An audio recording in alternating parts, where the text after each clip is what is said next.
Orang kalau ribat di jalan Allah 1 hari saja, maka lebih baik daripada seluruh dunia itu kalau dimiliki. Maksudnya nanti kalau hari kiamat dedikasi pahala, itu lebih mahal dan lebih benar daripada hal tersebut. Dan itu kasih sayang Allah subhanahu wa ta'ala. Allah mudahkan memberikan kita keutamaan yang sangat besar dengan ibadah yang sedikit.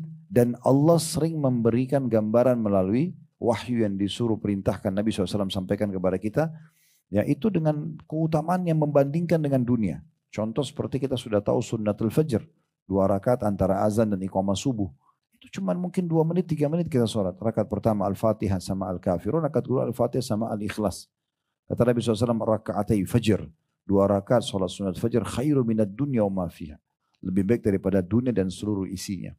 Itu menandakan ibadah ini sangat besar pahalanya. Maka jangan disia-siakan. Allahu Rabbi wal Islamu dini wa Muhammadan Rasulullah. Bismillah, Assalamualaikum warahmatullahi wabarakatuh. Alhamdulillah, tidak pernah berhenti lisan kita memuji dan memuja Allah subhanahu wa ta'ala atas segala nikmat yang dilimpahkan kepada kita, terutama nikmat Islam dan iman. Karena dengan nikmat Islam dan iman, kita jadi mengenal siapa pencipta alam semesta ini, termasuk yang menciptakan kita, serta kita mengetahui apa tujuan kita hidup di muka bumi ini, mana yang harus kita kerjakan, mana yang tidak boleh kita kerjakan, mana yang bisa kita nikmati, dari makanan, minuman, pendapatan, pergaulan, dan segala macam hal, dan mana yang tidak boleh kita nikmati. Sehingga seorang muslim akan selalu merasa bahagia dan terpandu dengan Islam dan imannya. Dan ini sebuah nikmat yang harusnya kita selalu syukuri dan jaga. Belum lagi dengan hal-hal yang lainnya yang Allah berikan nikmat sehingga roda kehidupan di muka bumi ini bisa berjalan. Dan Allah menyuruh kita dan membolehkan kita untuk menikmati apa yang dihalalkan, serta juga bersyukur kepadanya. Dan Allah mudahkan bersyukur atau berterima kasih ini hanya dengan 2 susunan kata, Alhamdulillah. Maka jadilah orang yang selalu membaca atau mengucapkan kata syukur ini. Jadi kita panjatkan salam hormat kita kepada utusan Allah Nabi besar Muhammad sallallahu alaihi wa alihi wa sahbihi wasallam, sebagaimana Allah telah perintahkan kita untuk mengucapkan salam hormat tersebut.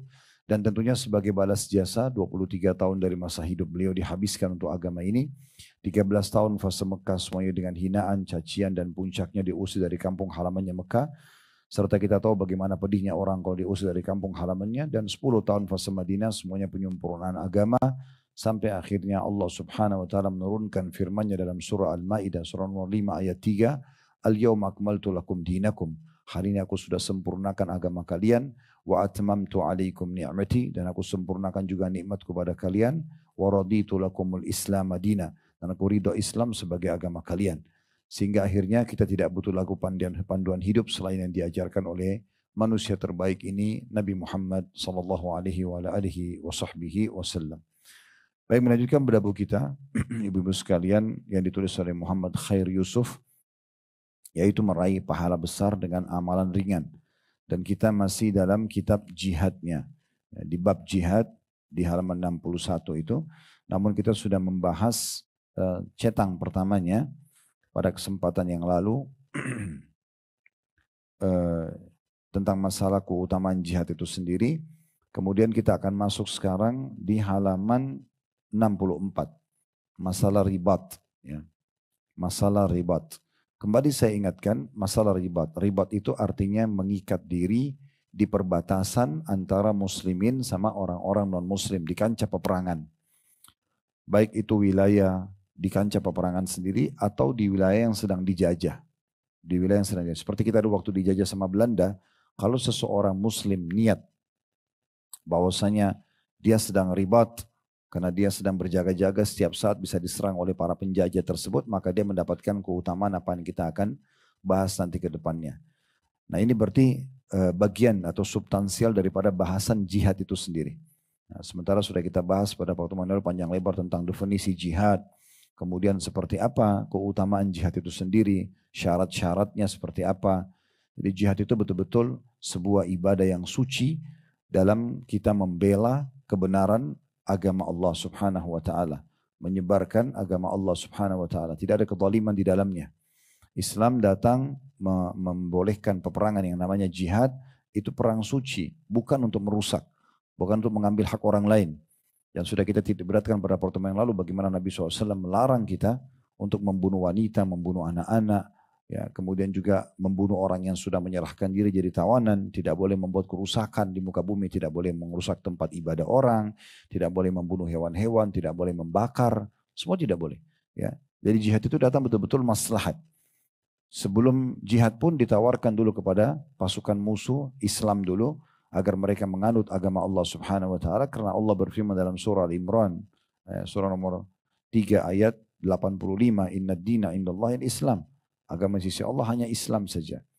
Kemudian kalau mereka nolak baru kita tawarkan jizyah atau upeti, kalau mereka nolak baru terjadi peperangan. Peperangan pun itu dengan tata krama dan adab. Kata Nabi SAW, Allah memerintahkan kalian melakukan kebaikan dalam segala hal. Termasuk kalau kalian membunuh, bunuhlah dengan cara yang santun. Dan kalau kalian menyembelih, sembelihlah dengan cara yang baik. Tajamkan pisau kalian dan tenangkan hewan kurban kalian. Di antara potongan hadis ini adalah tentang masalah kalau harus membunuh pun dalam medan perang, kita nggak boleh membakar, nggak boleh mutilasi. Ya, tidak dalam Islam. Kalau kita sudah menusuk musuh, mati selesai, dibiarkan saja. Tidak ada sama sekali hal-hal yang membuat kerusakan di muka bumi. Itu sudah kita jelaskan panjang lebar insya Allah pada pertemuan yang lalu, ya. Dan kita juga sudah menepis persepsi negatif tentang sebagian orang yang menyalahgunakan istilah jihad. Seperti bom bunuh diri, membuat kerusakan kayak kemarin di beberapa waktu lalu di negeri kita. Membom hotel, membunuh turis yang datang. Ini semua tidak ada bagian daripada Islam. Ya. Tidak boleh kita mengganggu orang non-muslim yang berada di bawah izin pemerintah Islam. Tidak boleh. Ya, turis itu urusannya pemerintah, bukan urusan individu. Gak boleh orang datang di Bali kayak itu hari bom orang, lalu mengatakan itu jihad, itu merusak citra jihad. Islam tidak pernah bolehkan itu. Di masa Nabi SAW ada orang non-muslim datang ke Madinah dan bertamu, Nabi SAW sambut mereka. Karena mereka belum faham. Didakwahi, ada kaum Nasrani dari Najran, ada orang-orang yang menunjukkan keterampilan pedangnya dari negeri Habasyah waktu itu di masjid. Jadi Nabi SAW menyambut mereka. Di masa Umar bin Khattab juga ada panglima perang Persia ditangkap lalu dibawa ke masjid. Jadi bertemu dengan Umar. Dan berapa banyak delegasi-delegasi perang Nabi SAW mengajak dia dialog pendeta Yahudi di masjid Nabi SAW. Berbicara mengajak mereka masuk Islam pada saat masuk Islamnya Abdullah bin Salam. Ya, radhiyallahu anhu pendeta Yahudi yang masuk Islam. Dan seterusnya. Jadi tidak boleh kita salah faham dengan masalah seperti ini. Justru kita kesempatan untuk mendakwahi mereka. Bukan berarti kita biarkan juga mereka membuat kerusakan, tidak. Tapi kita boleh ingatkan dengan peraturan-peraturan pemerintah kita. Sama dengan kasus membom hotel, lalu kemudian menganggap dirinya mati syahid, padahal kepalanya sudah putus dari badannya, hancur semua. Ini semua kerusakan yang luar biasa. Dalam Islam tidak boleh bom bunuh diri. Itu namanya sama dengan bunuh dirinya sendiri. Kalau kita masuk medan perang, kita membawa bom, kita lempar ke musuh, kita kena percikannya lalu meninggal, semoga dia mati syahid. Kan gitu. Tapi kalau dia bunuh dirinya ini nggak ada dalam Islam. Ya. Sama sekali tidak dibenarkan. Ini sudah menjadi fatwa umumnya ulama di Timur Tengah tentunya ya. Jadi mereka melawan saja semampunya. Selebihnya serahkan kepada Allah Subhanahu Wa Taala. Orang kalau sudah masuk ke medan perang teman-teman sekalian, ke medan jihad dan dia ikhlas karena Allah, Allah sudah menyebutkan kepada Nabi-Nya Muhammad SAW tentang perang Badr. Wa ma ramaita idh ramaita walakinna Allah rama. Engkau tidak melempar hai Muhammad di saat kau melempar, tetapi Allah lah yang telah melempar. Nabi SAW sempat mengambil pasir kemudian melempar ke wajah orang-orang kafir pada saat itu. Jadi pasir-pasir itu Nabi angkat dan lempar. Tetapi yang menyampaikan ke mata-mata orang kafir sehingga mereka jadi buram tidak bisa melihat itu Allah Subhanahu Wa Taala. Allah lah yang telah menyampaikan senjata-senjata umat Islam kepada musuh-musuh Allah. Waktu perang Uhud sempat terdesak Nabi SAW dengan pasukan muslimin. Nabi SAW bilang kepada sepupu beliau Sa'ad radhiyallahu anhu, hai Sa'ad lemparlah. Lalu Sa'ad mengatakan, aku pun melempar anak-anak panah, bahkan ada anak panah yang tidak ada runcingnya, ujungnya, tidak tajam. Itu bisa mengenai musuh dan membuat mereka meninggal. Sehingga membuat musuh tidak berani untuk maju setelah itu. Nah, ini semua berarti menandakan ada campur tangan Allah Subhanahu Wa Taala. Ini ibadah yang mulia. Ya. Di masa sekarang tentunya dengan kejadian di Gaza kita bisa lihat bagaimana umat Islam terbukti mereka bukan teroris. Mereka justru orang-orang yang terzalimi. Dan itu pun mereka masih bisa menerima takdir Allah Subhanahu Wa Taala. Ada ratusan cuplikan atau bahkan ribuan, ratusan bahkan sampai ribuan, hampir semua masyarakat yang diajak ngomong mereka masih bisa bersyukur di sebelah puing-puing bangunan mereka. Mereka tetap bersyukur dan mengharap dan mengatakan bahwasanya pasti kerabatnya meninggal itu akan masuk surga. Ada di antara ibu yang mengatakan, saya berharap, saya bersyukur karena anak-anak saya semua mati syahid mendahului saya. Semoga saya bisa menyusul, dan sekian macam bahasa-bahasa yang seperti ini yang keluar menandakan memang jihad itu ibadah yang suci, ibadah yang mulia. Ya. Dan itu yang kita masukkan, ini sudah kita bahas pada pertemuan yang lalu tentunya. Saya cuma mengingatkan saja supaya kembali kita konekkan dengan apa yang kita bahas pada kesempatan ini. Nah di saat ini kita akan bahas di halaman 64 tentang masalah substansial jihad ribat. Ribat itu berjaga-jaga tadi saya bilang ya. Jadi misalnya ada pasukan musuh sama pasukan kafir, dia berjaga-jaga dengan senjatanya. Setiap saat kalau kapan ada penyerangan mereka siap untuk melawan ya gitu. Itu namanya ribat. Atau tadi saya bilang wilayah kaum muslimin yang sedang dijajah, semua umat Islam yang di wilayah terjajah itu kayak sekarang teman-teman di Palestina mereka dianggap ribat. Mereka sedang ribat. Nah ribat itu berjaga-jaga tadi ya. Saya akan bacakan dulu apa yang ditulis oleh penulis, baru nanti kita seperti biasa kembangkan dengan banyak tambahan syarah daripada bahasan kita. Di halaman 64 disebutkan di cetang situ ya, dari Salman radhiyallahu anhu, cetang yang saya masukkan situ, saya bilang di situ dikasih judul ya, judulnya ribat gitu. Ya, ribat gitu. Dari Salman radhiyallahu anhu dia berkata, aku mendengarkan Rasulullah SAW bersabda, ribatu yaumin wa laylatin khairum min siyami syahrin wa qiyami. Wa imma tajara alaihi amaluhu alladhi kana ya'maluhu wa ujri alaihi rizqu wa aminal futtan. Menjaga tapal batas di jalan Allah sehari semalam lebih baik daripada puasa dan sholat malam selama sebulan. Apabila dia mati dalam kondisi ribat, bukan dibunuh oleh musuh, hanya mati ajalnya datang tapi dia lagi berjaga-jaga, maka amal perbuatan yang telah dilakukannya akan mengalir pahalanya. Ya, sholatnya, puasanya yang pernah dikerjakan, semua berjalan walaupun dia sudah mati. Ya. Dan akan dialirkan rezeki untuknya, serta diselamatkan dari pemberi fitnah atau kubur. Maksudnya pertanyaan mungkar nakir di kuburan. Tidak ditanya lagi, orang yang mati seperti ini, nggak ditanya lagi oleh mungkar dan nakir, siapa Tuhanmu, siapa Nabimu, nggak ditanya lagi. Karena pertanyaannya menentukan sekali. Kapan pertanyaan ini bisa dijawab, berarti kedepannya kita selamat. Kapan kita nggak bisa jawab, berarti kita celaka. Selesai. Begitu kesimpulan sederhana dari gambaran wahyu Allah Subhanahu wa taala. Di situ saya bacakan di bawahnya setelah hadis ini, nanti kita akan jelaskan hadis itu ya. Kata beliau, asal kata ar-ribat adalah sesuatu yang digunakan untuk mengikat kuda. Kemudian dinisbatkan kepada ahlu thagar atau penjaga tapal batas yang terbiasa ya, berperang atau di front depan yang melindungi orang-orang di belakang mereka. Yang melindungi orang-orang yang di belakang mereka.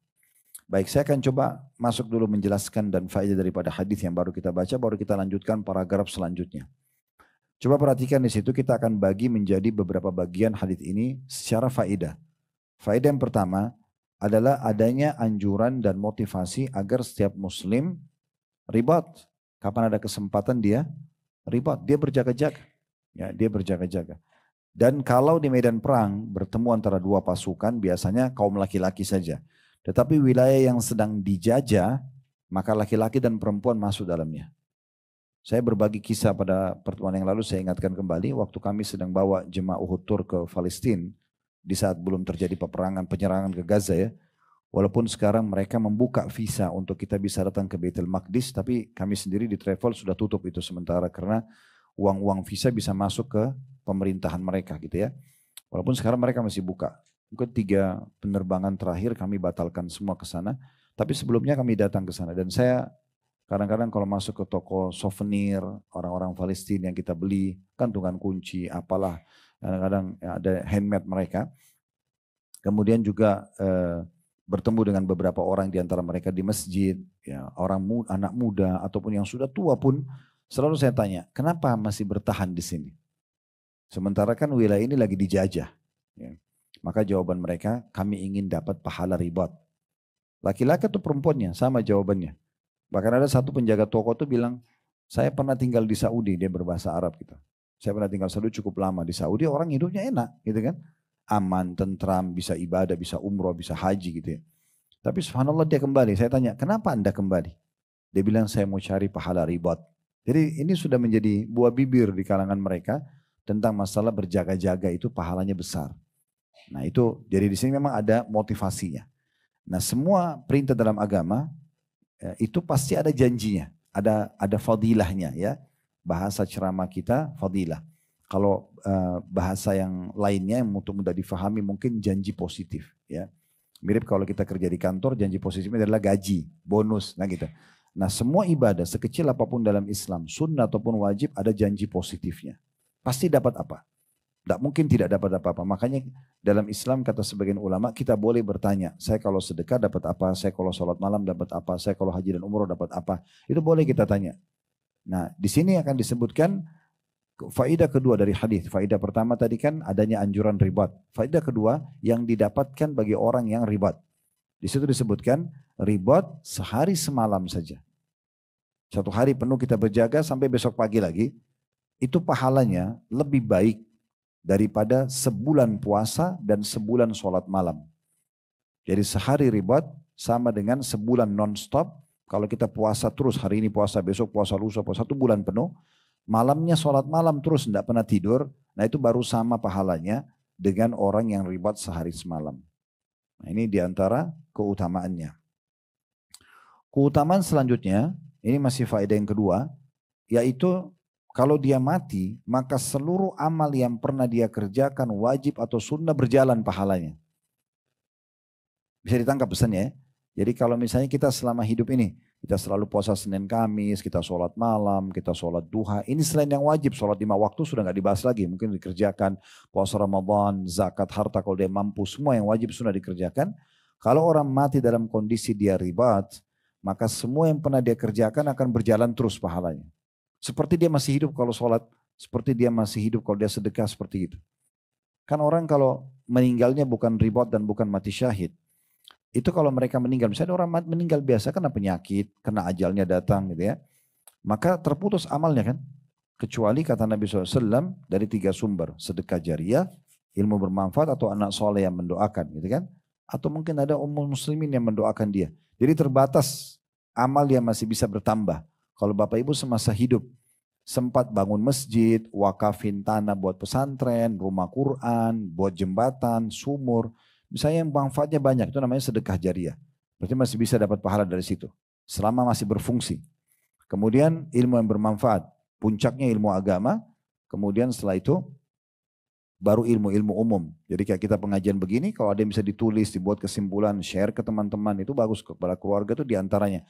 Atau kalau tidak, kita punya ilmu bermanfaat, ajarkan kepada anak-anak, orang-orang terdekat kepada kita, misalnya para asisten rumah tangga misalnya. Itu semua bisa masuk dalam ilmu yang bermanfaat. Atau yang selain ilmu agama kayak misalnya resep makanan.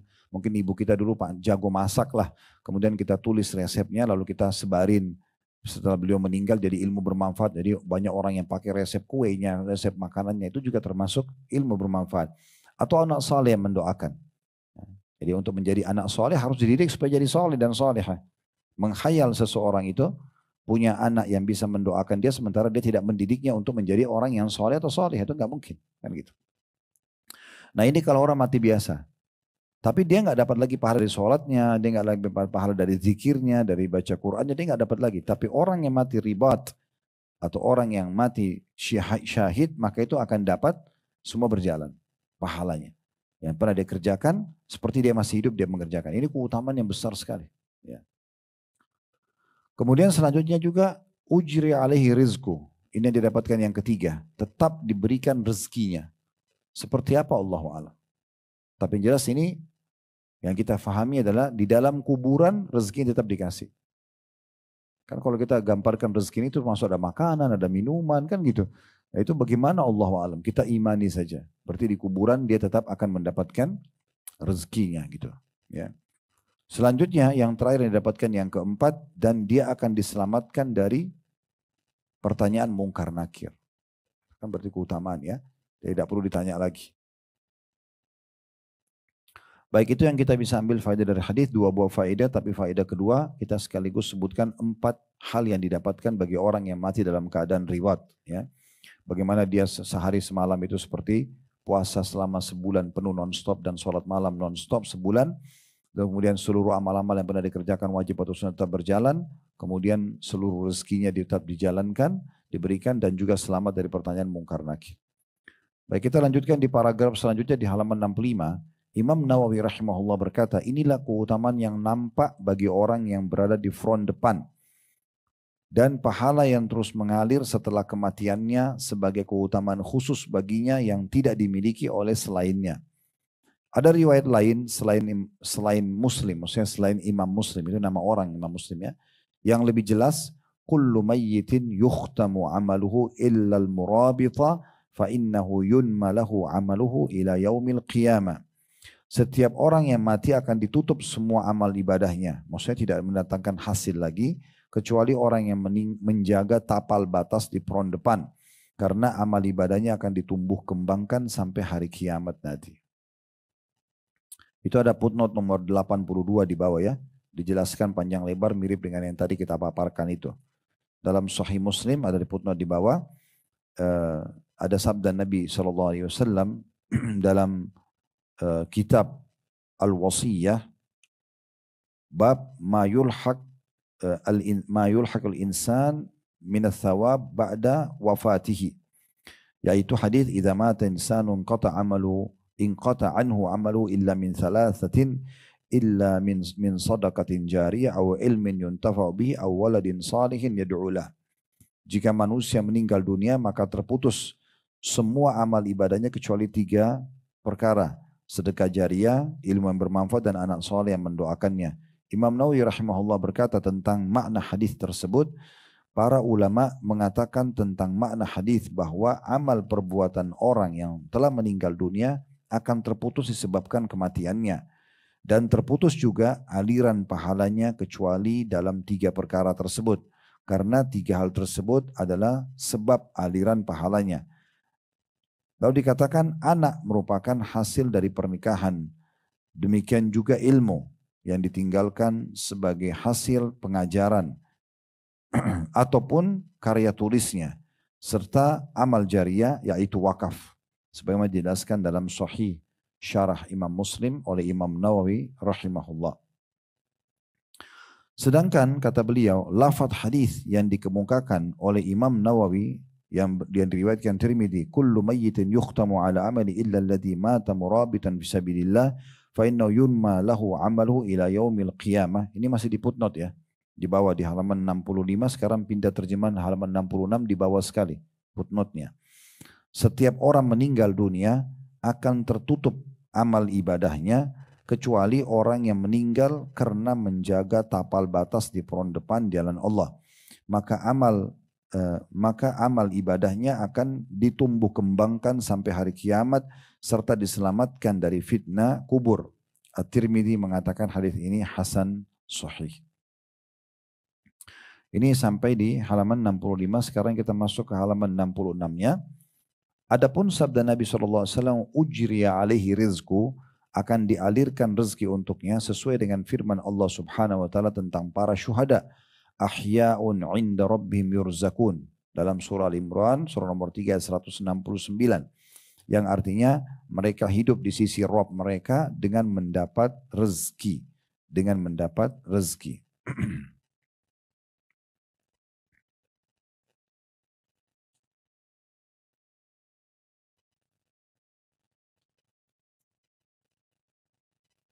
Ya. Jadi di sini yang dimaksud oleh penulis adalah beliau mendatangkan sebuah statement menarik. Jadi yang dimaksud dengan dia diberikan rezeki adalah yang seperti Allah jelaskan dalam surah Al-Imran. Ini sebenarnya dari beberapa ayat sebelumnya sudah dijelaskan. Orang-orang mati syahid itu dianggap hidup di sisi Tuhan mereka, mereka diberikan rezeki. Ya, dan mereka menyampaikan berita gembira kepada orang-orang yang belum menyusul seperti mereka agar mereka tidak usah takut, tidak usah sedih. Ya. Pasti mereka akan mendapatkan seperti apa yang dijanjikan oleh Allah Subhanahu wa taala. Dari sini dikatakan diberikan rezeki, maka menurut penulis itu mirip sama orang yang mati syahid walaupun dia mati sebenarnya belum dibunuh oleh musuh. Dia lagi berjaga-jaga, malam hari datang ajalnya meninggal dunia. Maka tetap dianggap dia seperti orang yang mati syahid yang diberikan rezeki oleh Allah Subhanahu wa taala. Baik, sampai sini mungkin bahasan dari buku kita akan coba tambah lebih banyak dengan hadis-hadis Nabi SAW yang kaya sekali menjelaskan tentang masalah keutamaan ribat itu sendiri. Ini insya Allah cetang yang selanjutnya di halaman 66 itu kita akan bahas tentang keutamaan bersedekah nanti untuk perang di jalan Allah Subhanahu wa taala. Itu nanti pertemuan akan datang. Saya akan bacakan dulu di sini ada yang diangkat oleh Al-Mundhiri rahimahullah dalam kitab Sahih At-Targhib Tarhib beliau di dalam kitab jihad ya. Di kitab nomor 12-nya ada bab nomor 1 anjuran ribat atau berjaga-jaga dalam peperangan untuk melindungi kaum muslimin dari musuh di jalan Allah Subhanahu wa taala. Hadis yang pertama diangkat oleh beliau saya bacakan, nanti ibu dan bapak sekalian tinggal renungin saja, itu kan berapa banyak tambahan yang luar biasa yang disebutkan di sini. Dari Sahal bin Sa'ad radhiyallahu anhu bahwasanya Rasulullah sallallahu alaihi wasallam bersabda, ribatu yaumin fisabilillah khairu minad dunya wa ma 'alaiha wa mawdi'u sauti ahadikum minal jannati khairu minad dunya wa ma 'alaiha warrauhatu yaruhuha al-'abdu fi sabilillah awal ghadwatu khairu minad dunya wa ma 'alaiha. Ribat satu hari di jalan Allah itu lebih baik daripada dunia dan segala yang ada padanya. Kalau tadi kan sehari semalam lebih baik daripada puasa dan sholat malam sebulan. Nah kalau ini disebutkan beda lagi. Ribat satu hari, tidak disebutkan semalamnya. Siang hari saja atau beberapa saat saja di hari itu, maka sudah cukup akan mendapatkan nanti hari kiamat balasan yang kalau dipertemukan dengan dunia dan seluruh isinya dia lebih senang menerima balasan ribat itu. Saking besarnya. Ya. Kita bisa bayangkan ini kalau seandainya ada orang, ini misalnya ini Jakarta Selatan ya. Saya di Jakarta Selatan ini ada orang punya tanah 1 hektar. Ya. Misal contoh. Atau 2 hektar atau 5 hektar di lokasi strategis di pinggir jalan. Saya yakin pasti orang sepakat orang ini orang mampu. Kan? Karena punya tanah seluas itu. Bagaimana kalau dia punya beberapa unit usaha, perusahaan misalnya, building, hotel, restoran, apalah unit usaha yang banyak yang dia buka. Mungkin anggaplah setengah ya, dari Jakarta Selatan atau bahkan seluruhnya punya dia. Pasti kita yakin orang ini kaya, kan gitu. Kalau seluruh Jakarta Selatan dia punya, unit usaha dia yang punya, tanah dia yang punya. Pasti kaya gitu kan. Bagaimana kalau dia memiliki Jakarta Utara juga? Bagaimana kalau dia memiliki Jakarta Barat juga? Bagaimana kalau dia memiliki Jakarta Pusat dan Jakarta Timur? 5 wilayah Jakarta semua dikuasai sama dia. Belum kita bicara Bogor, Tangerang, ya, Depok dan segala macam. Kalau itu Bekasi, kalau itu semua dikuasai sama dia bagaimana? Maka pasti dianggap orang paling kaya bukan cuma di Indonesia, di seluruh dunia barangkali. Bagaimana kalau dia kuasai seluruh Indonesia? Seluruh wilayah Indonesia punya dia. Bagaimana kalau dia di Asia Tenggara saja? Bagaimana kalau dia memiliki seluruh Asia? Ya, dari Indonesia sampai ke ujung Korea sana. Bagaimana kalau dia kuasai benua-benua lainnya selain Asia, misalnya dia kuasai Afrika, dia kuasai Australia, dia kuasai Amerika. Itu kan luar biasa. Nah, seluruh ini yang kita gambarkan supaya mudah difahami saja.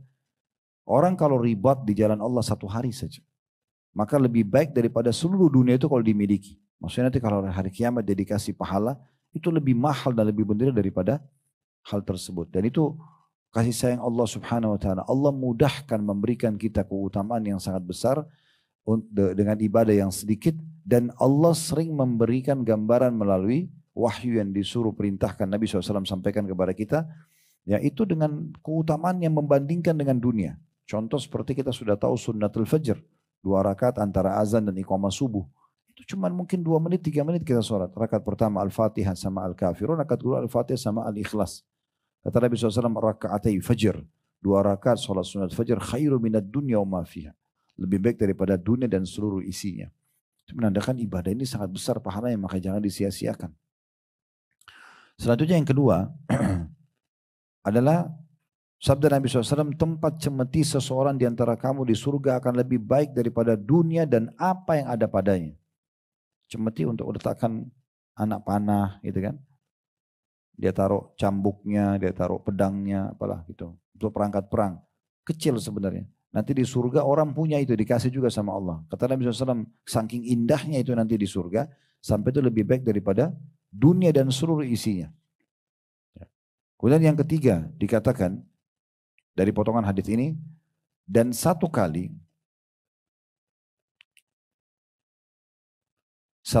saja perjalanan pulang atau pergi, yang dilakukan oleh seorang hamba di jalan Allah lebih baik daripada dunia dan apa yang ada padanya. Ya, jadi kayak orang pergi berjihad, pergi berperang sehari saja atau sekali saja. Pergi sekali atau pulang sekali, lalu dia tidak pernah perang lagi setelah itu sudah cukup Ya, lebih baik daripada dunia dan seluruh isinya. Ya. Dan ini pernah kita jelaskan juga di pertemuan yang lalu, kalau masih ingat ada hadis Nabi SAW ya. Sesaat saja di medan perang, ukurannya itu hanya seperti memerah 2 hitungan perahan susu unta. Jadi kalau unta diperah susunya, perahan yang pertama sama perahan yang kedua itu kan hitungan detik ya. Karena biasa orang kalau perah susu kan agak cepat ya. Nah dari peran satu ke peran yang kedua, hitungan detik. Orang seperti itu saja di medan perang, waktu yang dia habiskan sudah cukup dia mendapatkan jaminan surga. Luar biasa keutamaannya gitu untuk membela agama Allah SWT itu. Ya. Jadi kalau mungkin di mata seseorang sekarang Palestina kesian, ditindas, terus siksa, itu di mata manusia yang belum paham agama. Kalau secara teori agama, kalau Anda paham, justru Allah memilih mereka, meringkas jalan mereka untuk menuju ke surga. Allah jadikan betul-betul dengan kejadian Gaza ini kita jadi sadar harta dunia itu kecil, rumah, mobil, gak ada nilainya semua. Sebentar itu bisa hilang gitu kan. Tapi Allah muliakan mereka dengan Allah pilih. Dan ulama sudah membahas, nanti akan kita bahas di pertemuan akan datang setelah sedekah. Besarnya sedekah dalam perang. Juga ada nanti keutamaan orang mati syahid secara khusus. Ada bahasanya nanti di salah satu cetang kita di buku itu. Saya masuk ke cetang ini yang ada tandahnya itu ya. Maka nanti itu luar biasa, keutamaan yang dia dapatkan terlalu banyak gitu. Dan memang Allah Azza wa Jal memilih. Jadi kalau ibu dan bapak sekalian misalnya masuk medan perang, aduh saya mati enggak ya gitu ya. Allah enggak kasih mati. Orang yang mati itu betul-betul orang yang sangat tulus mau mati syahid. Baru Allah kasih. Jadi betul-betul Allah kayak milih siapa yang paling tulus gitu. Dan dalam sejarah peperangan Nabi SAW saja. Dan begitu juga dalam sejarah peperangan umat orang beriman sampai menjelang hari kiamat. Pasti orang yang mati syahid lebih sedikit daripada orang yang hidup. Contoh di perang Badar. Pasukan muslimin berapa jumlahnya? 314. Yang mati syahid 60. Kalau mau dipikir ya, kita bayangkan pada saat itu orang lagi berperang. Pedang dengan pedang. Setiap saat kita bisa dilempar dengan tombak. Perang lagi. Kalau sekarang kan peperangannya jauh. Jarang sekali orang yang frontal langsung berhadapan ya. Orang dari jauh pakai senjata, pakai pesawat gitu kan. Kalau masa dulu tuh enggak pedang sama pedang. Berarti masa dulu itu kematian lebih dekat sama kita kan. Karena otomatis orang depan mata. Bisa putus kepalanya, bisa ditusuk badannya. Dan dari depan kita selamat tangkis. Dari belakang belum tentu, dari samping belum tentu. Tapi kenapa orang yang mati syahid lebih sedikit? 314 orang, semuanya pakai pedang waktu itu berhadapan dengan musuh melawan 1000 orang pasukan Quraisy. 1000 lawan 300 itu berarti 300 itu cuma sepertiganya saja. Tapi subhanallah yang mati syahid cuma 60. Di perang Uhud itu ada 700 pasukan muslim, cuma 70 orang yang mati syahid. Di perang Ahzab, perang Khandak itu enggak ada korban dari kalangan muslimin. Kecuali mungkin 1 orang itu luka. Ada yang mati syahid setelahnya, itu adalah Sa'ad bin Mu'ad radhiyallahu anhu. Tapi itu kena anak panah, dia sempat berhasil selesai peperangan. Setelah beberapa hari berlalu kena lukanya nggak bisa diobatin lagi baru dia mati syahid karena matinya kena panah pada saat itu dari arah pasukan musuh gitu kan. Pembebasan kota Mekah 10.000 pasukan muslim tidak ada korban dari kalangan muslimin gitu kan. Di perang Hunain ada korban beberapa orang dari suku Aslam tapi hitungan jari dibandingkan dengan jumlah muslimin yang 12.000 orang itu sedikit sekali yang jadi korban. Jadi memang orang mati syahid ini sedikit dihitung jari siapa yang paling tulus. Nanti juga akan kita jelaskan insya Allah bagaimana caranya supaya orang itu mau semangat dan tidak takut mati. Gitu. Ya, itu sederhana sekali pemikirannya. Toh juga kita akan meninggal kan gitu. Mau tidak mau kita akan meninggal. Kita mau atau tidak mau di waktu itu di tempat itu kita akan meninggal. Apapun sebabnya. Apakah ditabrak, apakah penyakit, apakah lagi tidur, apakah ditusuk orang. Pokoknya harus mati di saat itu. Nah gitu aja ya. Nah sebab-sebab itu hanya untuk jadi bahan ceritanya manusia. Oh si fulan sakit karena kena penyakit, si fulan kena ditabrak kereta api, itu bahan cerita. Memang dasarnya biar dia tidak ditabrak kereta api di titik itu harus mati. Ya, itu perlu difahami itu kaidah syar'inya. Kalau begitu berarti poinnya adalah kita tidak bisa menghindar dari kematian. Itu yang pertama. Yang kedua, orang yang mati dalam Islam sudah diberikan bocorannya yang dihadapi cuma satu. Orang yang mati ditabrak kereta api kepalanya hancur, orang yang mati tenggelam dimakan, dicabit-cabit badannya oleh ikan, orang yang meledak di atas pesawat, orang yang mati di atas ranjang, sama aja. Gitu kan. Semuanya menghadapi sakaratil maut, proses pencabutan ruh. Jadi nggak ada lagi Bapak Ibu sekalian orang yang mati dia tabrak kereta api itu bilang, aduh kepala saya sakit. Gak ada lagi. Dia lihat malaikat cabut ruhnya, selesai. Sederhananya kata Nabi, orang beriman ruhnya akan keluar lebih mudah daripada air dari mulut kendi. Orang kafir akan sulit keluar ruhnya. Allah gambarkan dalam surah Al-Anfal. Bagaimana dahsyatnya kalau kalian melihat para malaikat mencabut ruhnya orang-orang kafir, menghantam wajah dan bokong mereka. Dan dikatakan rasakanlah panasnya api neraka itu. Jadi sebenarnya orang yang meninggal mati syahid itu kayak teman-teman kita di Palestina kena bom, kepalanya putus. Itu dia tidak rasa lagi. Dia nggak ada rasa itu, nggak ada sama sekali. Itu hitungan detik. Begitu ditusuk, kena bom atau apa, mati, dia cuma lihat malaikat cabut ruhnya. Jasadnya nggak ada urusannya. Jasad gak ada urusannya. Ini pahami baik-baik sehingga tidak ada poin yang harus membuat kita takut. Oh saya takut nanti kalau badan saya ditusuk musuh. Enggak, kita nggak pikir itu lagi. Gitu kan? Sudah nggak ada lagi seperti itu. Makanya orang kalau, ini saya sering kasih contoh rasional. Kalau ada maling, digebukin oleh masyarakat nih karena ketangkap dia mencuri. Pada saat dia digebukin dan dia dianggap belum mati, mungkin orang masih mau pukulin karena orang tahu belum mati. Coba kalau dia sudah mati, kira-kira masih ada yang pukulin dia nggak? Karena orang tahu dia mati kan? Dia pun sudah nggak rasa itu karena ruhnya sudah dicabut, udah nggak ada. Nah ini proses yang perlu difahami. Itulah yang membuat kenapa para sahabat tidak ada rasa takutnya sama sekali. Perang-perang aja sudah mati syahid mati. Dan kata Nabi SAW sebuah bocoran penting. Kata Nabi SAW, orang yang mati syahid tidak rasakan sakitnya kecuali hanya seperti cubitan saja. Cubitan sedikit, selesai. Hitungan detik. Tapi dia dapat semuanya. Keutamaan nanti kita sebutkan di sesi kita yang di bab terakhir kitab jihad tentang keutamaan mati syahid. Selamatkan 70 keluarganya, tidak akan ditanya lagi di kuburan, tidak akan ada timbangan amal, masuk surga tanpa hisab. Terlalu banyak keutamaan yang bisa didapatkan gitu ya. Hanya dengan korbanin waktu sedikit saja. Waktu Nabi SAW lihat jenazah Hamzah, paman beliau di Uhud, hidungnya terputus, dadanya terbelah, semuanya darah. Nabi sempat sedih, tapi Nabi mengatakan satu datang wahyu turun, Jibril menyampaikan, sesungguhnya Hamzah sekarang sedang ya bertelekan di dipan-dipannya di surga, menikmatinya. Walaupun fisiknya kesannya rusak di situ ya. Tapi di akhirat sudah tidak ada, kematian tidak ada itu. Nah itu contoh-contohnya. Di dalam hadis yang lain yang diangkat oleh beliau, yaitu hadis yang berbunyi ribatu, dari hadis Abu Darda radhiyallahu anhu, ribatu syahrin khairum min siyami dahrin. Ribat 1 bulan. Kalau tadi kan 1 hari ya. Sekarang ada hadis lain menyebutkan kalau dia ribat 1 bulan. Non-stop dia 1 bulan terus berjaga-jaga di front depan pasukan. Maka lebih baik daripada berpuasa setahun penuh.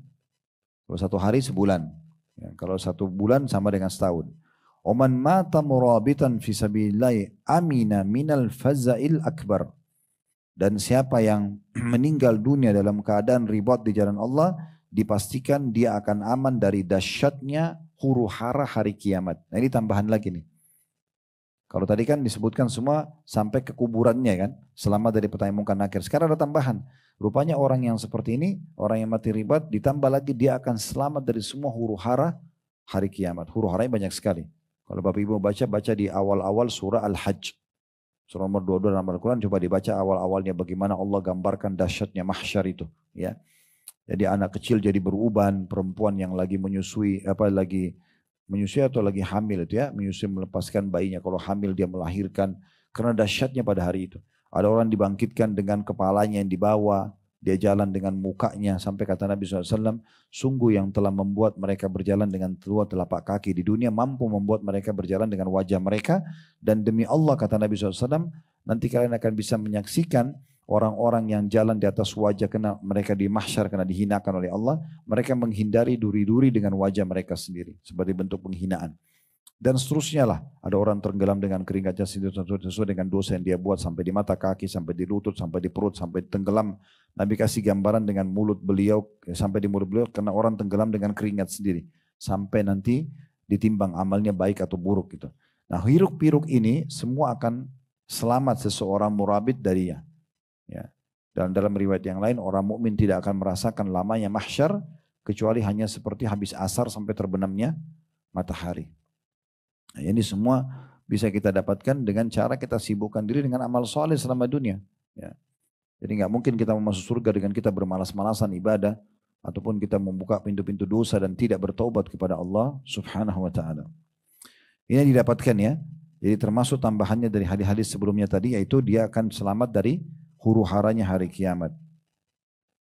Dari sini masih dilanjutkan wagudhi alaihi birizki, dan diberikan juga rezekinya, sudah kita jelaskan tadi. Wariha minal jannah, dan dia akan diberikan aroma wanginya surga.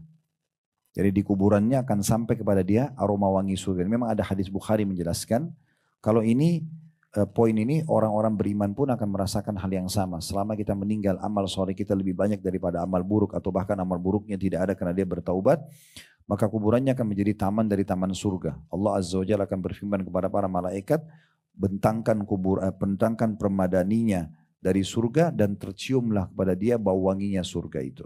Nah, seperti itulah. Selanjutnya wa yujra alaihi ajrul murabit, dan akan diberikan untuknya pahala orang yang ribat hatta yab'athuhu Allah Azza wa Jalla, sampai dibangkitkan pada hari kiamat nanti. Jadi maksudnya orang yang mati dalam keadaan ribat, tadi kan kita bilang di hadis sebelumnya, semua amalnya berjalan ya. Sholatnya, sedekahnya, segala macam. Nah termasuk juga ditambahkan lagi plus, dia seperti sedang hidup ribat sampai hari kiamat. Jadi seakan-akan walaupun dia sudah mati, ribatnya tetap berjalan. Pahala ribat tetap didapatkan sampai dia dibangkitkan hari kiamat nanti. Hadis ini tentunya diriwayatkan oleh Tabarani dan semua perawinya thiqah atau terpercaya. Hadis selanjutnya juga Al-Mundhiri mengangkat, dan ini dengan sanad hasan dari Al-Irbat ibn Sariyah radhiyallahu anhu, bahwasanya Rasulullah SAW bersabda, kullu amal yanqati'u an sahibi idza mat illa al-murabita fi sabilillah fa innahu yunma atau yunamma lahu amalu wa yujra alaihi rizqu ila yaumil qiyamah. Setiap amal seseorang akan terputus dari pelakunya apabila ia meninggal, kecuali orang yang melakukan ribat di jalan Allah, karena sungguhnya amalnya dikembangkan untuknya dan diteruskan rezekinya padanya hingga hari kiamat nanti. Mirip juga dengan hadis ini, ya kurang lebih mirip-mirip ya artinya, tapi saya akan bacakan juga hadis selanjutnya diriwayatkan oleh Ibnu Majah dari hadits Abu Hurairah radhiyallahu anhu, bahwasanya Rasulullah SAW bersabda, man mata murabitan fisabilillah ujri alaihi ajru amalihi salih alladhi kana ya'mal. Sampai meninggal dalam kondisi dia ribat di jalan Allah, maka terus akan dialirkan pahala amal saleh yang pernah dia kerjakan semasa hidupnya. Wa ujri alaihi rizku, akan terus dialirkan juga rezekinya. Wa umina minal futtan, dan diselamatkan dari penanya di kuburan, maksudnya mungkar nakir. Wa ba'athallahu yawmal qiyamah aminan minal fazail akbar, dan akan dibangkitkan pada hari kiamat nanti dalam kondisi dia aman dari semua huru haranya hari kiamat itu. Demikian juga hadis selanjutnya, yaitu hadis yang diriwayatkan oleh At-Tabarani dari sahabat Wathilah bin Al-Asqa radhiyallahu anhu, bahwasanya Nabi SAW bersabda, man sanna sunnatan hasanah falahu ajruha ma amila biha fi hayati wa ba'da mamati hatta tutrak, wa man sanna sunnatan sayyi'atan fa alayhi ithmuha hatta tutrak, wa man mata murabitan bisabilillah jara alayhi amalul murabiti bisabilillah hatta yub'atsu yaumal qiyamah. Barang siapa memberikan contoh yang baik, ya, yang sudah ada contohnya dari syariat Allah SWT, dari ajaran Nabi SAW, ya, maka dia akan mendapatkan pahala di waktu hidupnya dan sudah kematiannya hingga contoh tersebut ditinggalkan. Misal di keluarga Bapak Ibu, orang tidak biasa ucapin salam. Terus kita belajar di ta'lim, kita mulai hidupkan. Assalamualaikum warahmatullahi wabarakatuh, Assalamualaikum warahmatullahi wabarakatuh. Setiap ngomong sama suami, sama anak, sama istri, sama siapa saja pembantu rumah tangga, selalu kalau kita Assalamualaikum. Jadi hidup akhirnya, jadi hidup. Nah, itu berarti dia mencontohkan sunnah yang baik. Ya. Kenapa? Sudah ada perintahnya lalu dia hidupkan di satu. Itu akan terus jadi amal buat dia karena dia yang ajarkan. Nah, termasuk orang terdekat kita adalah anak-anak saja. Semua yang kita ajarkan kepada anak-anak berarti jadi hal yang bermanfaat buat mereka itu kan. Maka itu kalau kita pun sudah meninggal, selama mereka masih amalkan, ya kita akan panen pahalanya. Dan barang siapa yang memberikan contoh yang buruk, diajarkan temannya berzina, diajarkan berbuat dosa, manipulasi data, maka dia akan menerima dosanya hingga perbuatan itu ditinggalkan. Kalau temannya tidak tobat-tobat, dia dapat terus dosanya. Ya. Makanya harus hati-hati. Kalau pernah na'udzubillah di masa lalu, sebelum ta'lim, sebelum hijrah, kita pernah ajarin teman kita, begini loh caranya kalau kau berzina, masuk ke hotel, masuk ini, diajarin caranya, maka dia harus segera bertobat kepada Allah dan dia ingatkan temannya itu. Dulu saya pernah ajarin begini, saya berlepas diri ya, saya sudah taubat. Jadi artinya kalau kamu kerjakan sekarang, saya sudah tidak tahu lagi, tidak mau ada urusan. Itu harusnya kamu pahami itu haram. Nah, di saat itu berhenti. Kalau tidak, kita tidak ingatkan, maka semenjak dia lakukan, kita akan dapat dosanya. Ini pentingnya kita menjaga amal-amal baik dan kita ajarkan amal baik kepada orang. Jangan ajarkan amal buruk. Ya. Bahkan ada orang subhanallah sampai dia mentraktir temannya kan. Itu bahaya sekali itu. Dikatakan dan siapa, selanjutnya hadisnya ya. Dan barang siapa meninggal dalam keadaan ribat di jalan Allah, maka dihadirkan kepadanya pahala orang yang melakukan ribat di jalan Allah hingga dia dibangkitkan kembali pada hari kiamat nanti. Jadi hadis ini berisikan 3 potongan ya. Potongan pertama anjuran agar memberikan contoh yang baik dan dia akan dapat pahala orang yang mengikutinya, dan dilarang yang kedua larangan untuk memberikan contoh yang buruk, dan kalau dia membiarkan itu maka dia akan mendapat dosanya. Dan kemudian potongan yang ketiga dari hadis yang sama tentang masalah orang yang meninggal dalam keadaan ribat maka akan tetap mendapatkan pahalanya. Selanjutnya ada hadis yang diriwayatkan oleh Ibnu Hibban dari Abu Hurairah radhiyallahu anhu, annahu kana fir ribati fafazzi'a ila sahil. Bahwasanya ketika dia dalam suatu ribat, Abu Hurairah dalam keadaan ribat ya, tiba-tiba rekannya ketakutan dan berlari ke daerah pesisir. Teman-temannya ketakutan dari musuh lari. Ya. Tsumma qila la ba's. Maka ada yang mengatakan tidak masalah. Fansarafan nasu wa Abu Hurairah waqif. Maka orang-orang tetap saja melarikan diri. Sedangkan Abu Hurairah tetap di tempatnya. Dia enggak pindah dari tempat itu walaupun sudah ada berita seakan-akan musuh akan datang. Ya, seakan-akan mereka ditakut-takuti gitu ya. Famarra bihi insan. Maka ada seseorang yang lewat dekat Abu Hurairah. Faqala ma yukifuka ya Abu Hurairah. Apa yang membuat anda berhenti di sini? Orang semua pada lari menyelamatkan diri. Kenapa anda tetap tinggal di sini? Ya, ini musuh sebentar lagi tiba di sini. Maka Abu Hurairah mengatakan, faqala sami'tu Rasulullah sallallahu alaihi wasallam yaqul, saya mendengarkan Rasulullah SAW bersabda, mauqifu sa'atin fi sabilillahi khairu min qiyami lailatul qadri indal hajaril aswad. Ketahuilah kata Abu Hurairah, Nabi SAW bersabda, berdiri sesaat saja di lokasi ribat, di lokasi perang, ya, sesaat saja, cuma berapa detik, kemudian dia pergi, itu lebih baik dan lebih afdal daripada sholat malam di Lailatul Qadar di depannya Hajar Aswad. Ya. Jadi satu hari saja lebih baik daripada itu. Sudah Lailatul Qadar di depan Hajar Aswad lagi, maksudnya di depan Ka'bah gitu ya. Itu pahalanya sangat besar, artinya dia akan dapat pahala 100.000 pahala sholat, plus lagi kalau dia berjamaah sholatnya kayak sekarang ada sholat berjamaah Qiyamul Lail atau Tarawih, itu berarti dikali 27. Ya, itu besar sekali pahala yang bisa didapatkan. Selanjutnya hadis yang lain. Hadis ini diriwayatkan oleh Ibnu Majah, An-Nasai dan Tirmidzi. Maaf, diriwayatkan oleh An-Nasai dan Tirmidzi dari Utsman bin Affan radhiyallahu anhu, beliau berkata, dan hadis ini hadis hasan ya. Aku mendengarkan Rasulullah SAW bersabda, ribatu yaumin fisabilillah khairum min alfi yaumin fima siwahu minal manazil. Ribat satu hari di jalan Allah lebih baik daripada 1000 hari dalam posisi lainnya. Ya, jadi kalau tadi satu hari ribat lebih baik daripada dunia dan seluruh isinya.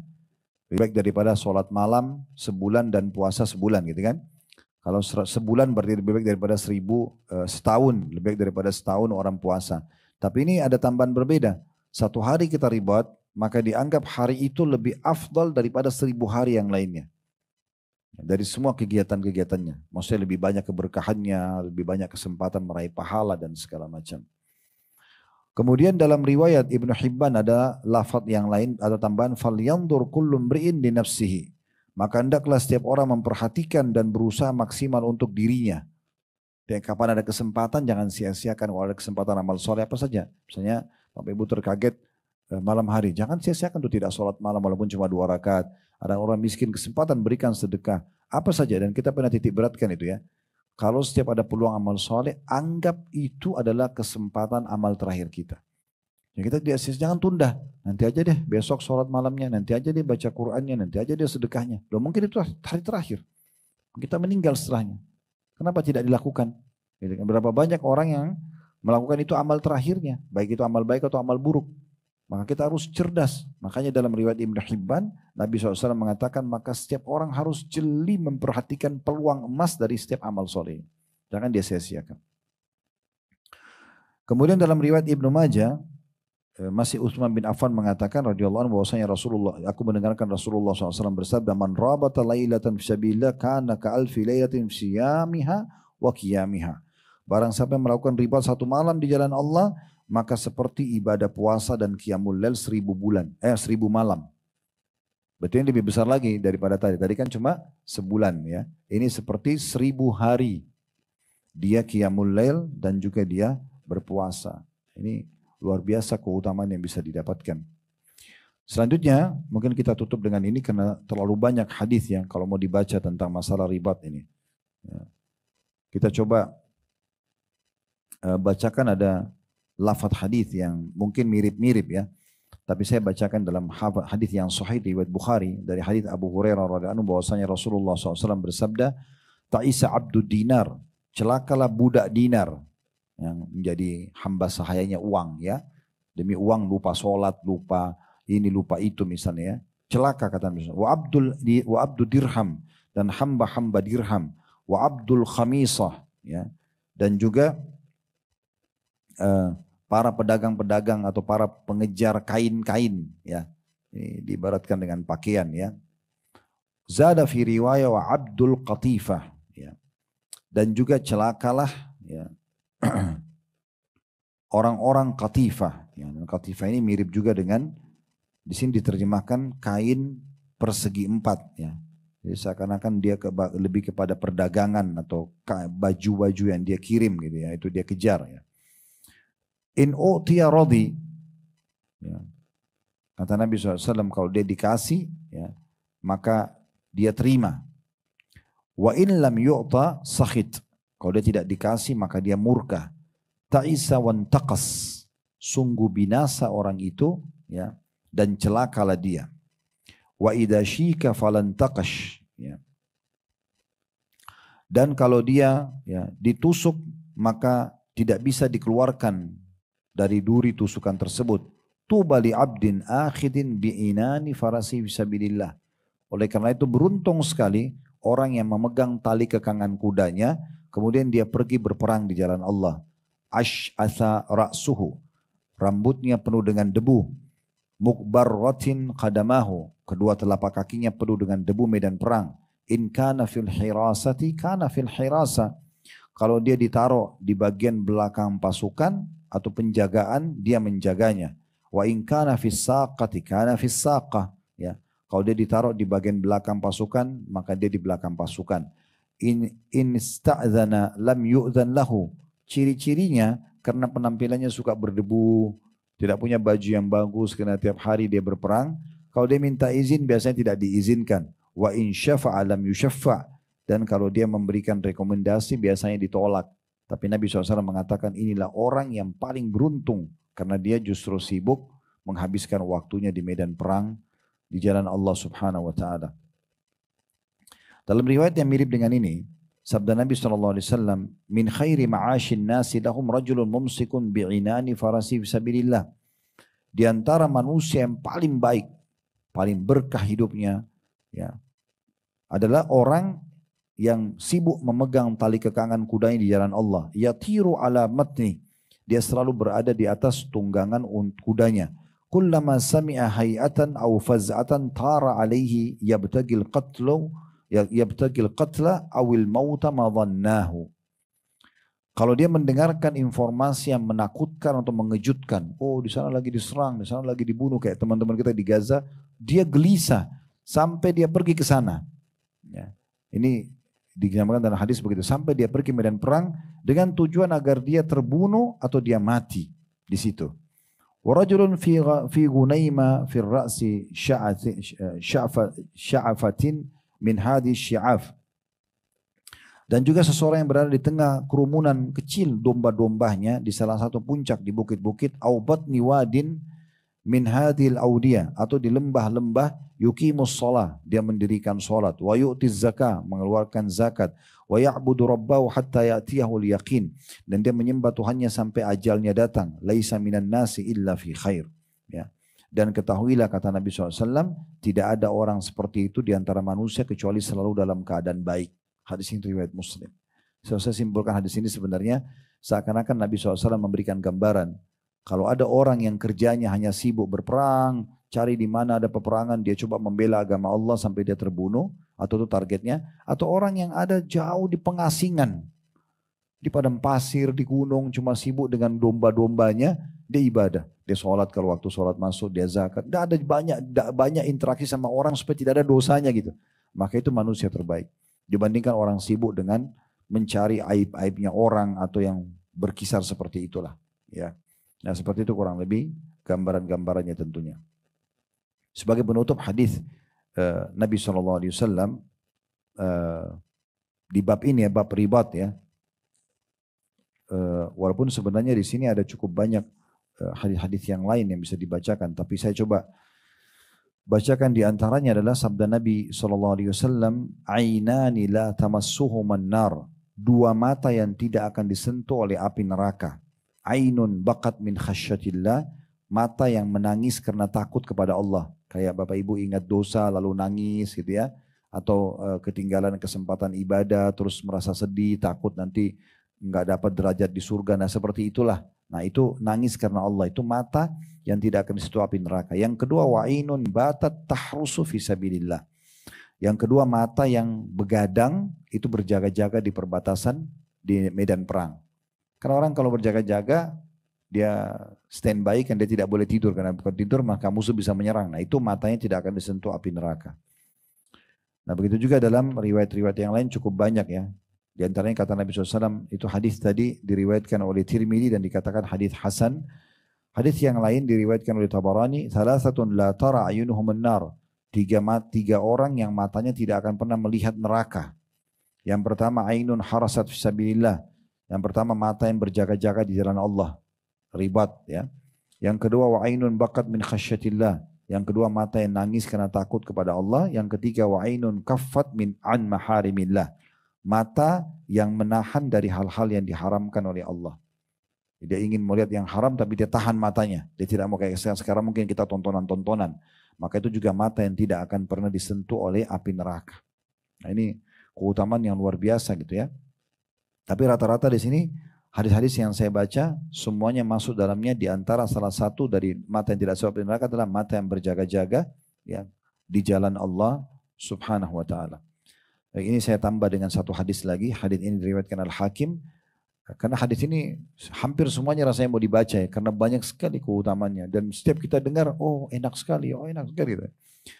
Itu hadis Ibnu Umar radhiyallahu anhu dari hadis riwayat Hakim. Kata Nabi SAW, ala unabbikum bilailatin afdala min lailatul qadar. Mau enggak aku kabarkan kepada kalian satu malam lebih baik daripada Lailatul Qadar. Kata Lailatul Qadar lebih baik daripada 1000 bulan ya. Ada malam lebih baik daripada itu. Maka beliau mengatakan harisun harasa fi ardi khaufin la'allahu an la yarja ila ahli, yaitu penjaga yang berjaga-jaga di daerah yang sangat menakutkan, mengkhawatirkan karena dekat dengan musuh, bisa jadi dia tidak kembali lagi kepada keluarganya. Dan bisa terbunuh, bisa juga kembali hidup, ya. Maka orang seperti ini malam yang dia lalui itu dalam kondisi takut tapi dia menjaga keamanan negerinya, keamanan kaum muslimin ya, maka itu lebih baik daripada Lailatul Qadar. Dan sekian banyak hadis ya. Sekian banyak hadis yang mirip-mirip seperti ini serupa yang mungkin kalau kita mau bacakan butuh waktu berpekan-pekan ya, untuk menyelesaikan. Tapi ini diantaranya. Allahu a'lam. Begini bahasanya insyaAllah. Kedepannya kita masih akan bahas tentang masalah jihad tapi lebih kepada bersedekah ya. Karena cetang yang setelahnya itu berhubungan dengan masalah sedekah di medan perang ya. Baru kemudian nanti yang terakhir kita baru masuk ke masalah keutamaan orang yang mati syahid. Ya. Baik, itu mungkin bahasanya, silakan kalau ada pertanyaan. Bismillah. Assalamualaikum warahmatullahi wabarakatuh. Waalaikumsalam. Bagaimana apabila ada pemuda yang cita-citanya ingin ke medan perang untuk jihad, tetapi dia suka peduli dengan lingkungan terdekatnya atau dengan keluarganya? Dia sukar. Atau mungkin maksudnya sini tidak peduli mungkin saat dengan lingkungan keluarga. Ini butuh dirincikan. Yang dia tidak peduli seperti apa. Jangan kita menilai orang dengan sangat mudah dengan hal negatif ya. Karena ada sebagian orang mungkin begini Bapak Ibu sekalian. Dia jarang bicara sama orang. Tujuannya supaya jangan salah dalam bicara. Tidak bisa kita anggap negatif. Mungkin dia positif. Ada orang menjaga sikapnya karena dia takut nanti menyakiti orang. Maka dia cuma menjawab apa yang perlu, dia interaksi apa yang perlu. Tidak bisa kita salahkan orang seperti ini. Justru orang seperti ini berhati-hati. Kan kata Nabi SAW, man kana yu'minu billahi wal yawmil akhir, siapa yang beriman kepada Allah dan hari akhir, falyakul khairan aw liyasmut. Dia ucapkan yang benar atau dia diam saja. Kan gitu. Berarti kan ada baiknya. Tapi kalau yang dimaksud adalah orang ini memang tidak mau bekerja sebagai laki-laki, ada istri, ada anak yang tidak mau memberikan nafkah, dia tidak mau peduli kalau ada tetangganya yang sakit tidak dijenguk misalnya, atau ada yang meninggal dia tidak ikut bantu, ya, sementara dia mampu, dia tidak boleh dia sendirian aja. Itu mungkin yang jadi tanda tanya. Orang seperti ini mungkin karena kurangnya ilmu dan imannya, walaupun dianggap tadi dia punya semangat untuk pergi ke medan perang, itu kayaknya kurang connect ya. Karena orang untuk semangat pergi ke medan perang, mau mati syahid itu orang ilmunya dalam sekali itu. Sama imannya juga sudah sangat tebal, karena orang gak gampang tinggalin keluarganya, tinggalin pekerjaannya gitu kan. Bisa ditawan oleh musuh, dia harus punya ilmu yang sangat kuat. Seperti itu diantara tadi yang Bapak Ibu dengar, itu sebagian hadis. Banyak sekali hadis seperti ini yang umumnya orang kalau masuk medan perang itu mereka sudah baca, mereka tahu. Sehingga mereka tidak berharap kembali ke keluarganya lagi, mereka berharap bisa meninggal mati syahid. Bahkan para kaum wanita di masa Nabi SAW, mereka selalu berharap agar suami mereka, ayah mereka itu meninggal mati syahid. Dinukil kisah dari Sa'ad, dinukil kisah dari Abdullah bin Mas'ud. Ya, ini dua sahabat pada saat lagi sakit. Itu yang saya pernah dapat ya, mungkin dari riwayat-riwayat lain. Waktu mereka lagi sakit, Nabi SAW menjenguk di rumahnya dan terdengar istri dan anaknya lagi merasa sedih di dekatnya gitu. Maka Nabi SAW memberikan gambaran dan wasiat gitu. Lalu jawaban mereka mengatakan, ya Rasulullah, kami berharap dia jangan mati di ranjang ini, dia bisa mati di medan perang agar bisa menolong kami. Jadi pemahaman mereka itu tentang mati syahid sudah satu kesepakatan dalam rumah itu. Si yang laki-laki juga berharap mati syahid, yang istrinya juga berharap suaminya mati syahid. Jadi sampai seperti itu. Ya. Ya. Baik, pertanyaan selanjutnya.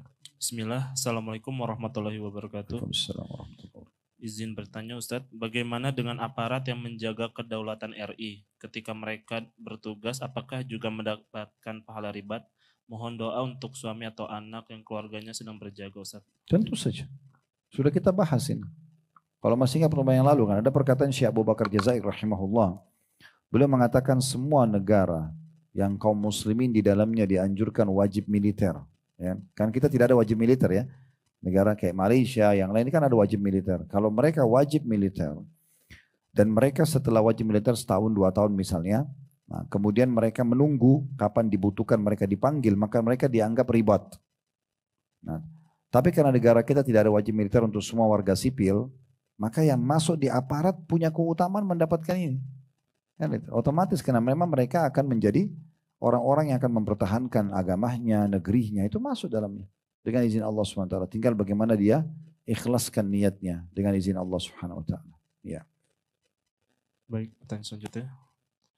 Assalamualaikum warahmatullahi wabarakatuh.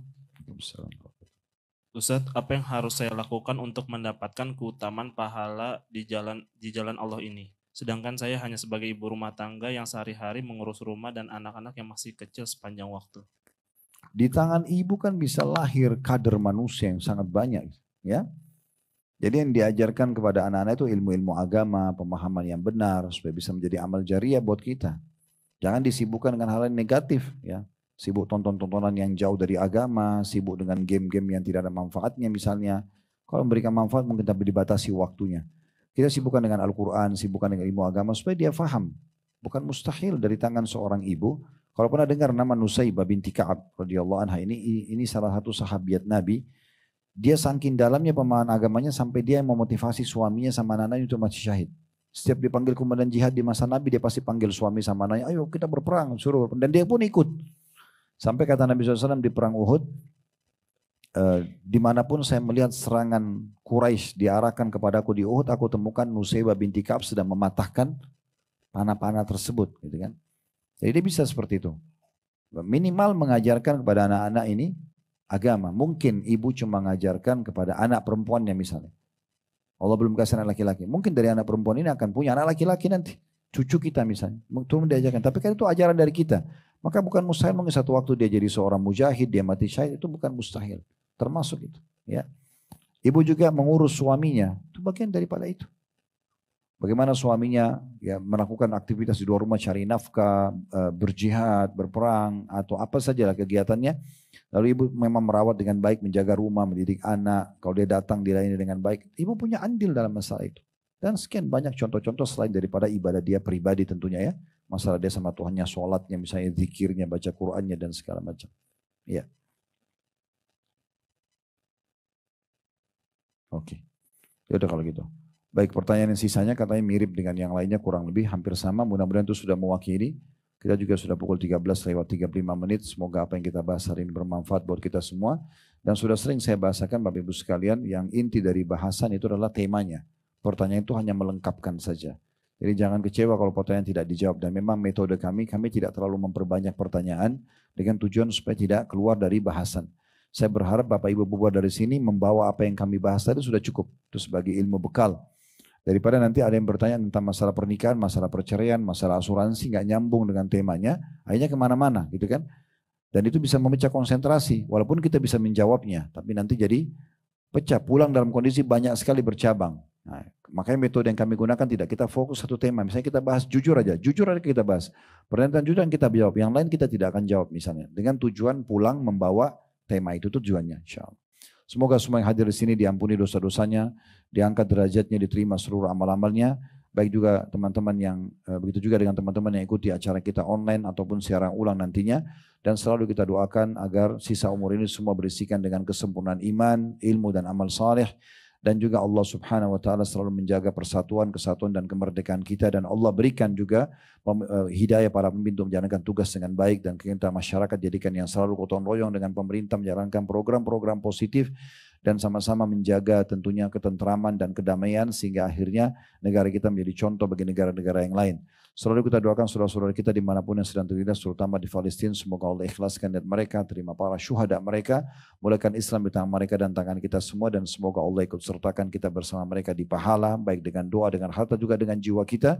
Dan semoga Allah satukan kita semua di surga firdausnya tanpa hisab, mana disatukan dalam majlis ilmu yang mulia ini. Allahumma amin.